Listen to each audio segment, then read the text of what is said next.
Princess ডায়নার ছোট্ট একটা কথা ছিল, যার সাথে পরিচিত আমরা কম বেশি সকলেই। সে বলেছিলেন, আমি যাকে ভালোবেসেছিলাম সে ছাড়া গোটা বিশ্ব আমায় ভালোবেসেছিল।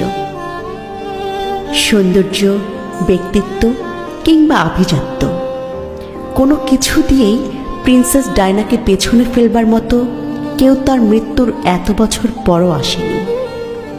অথচ তার স্বামীও তাকে ঘরে রেখে আসক্ত হয়েছিল পরনারীতে, যার শেষটা হয়েছিল তাদের বিবাহ বিচ্ছেদ দিয়ে।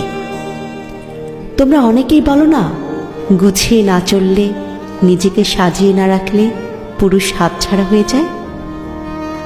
আসলে এটা পুরোপুরি মিথ্যে, বুঝলে?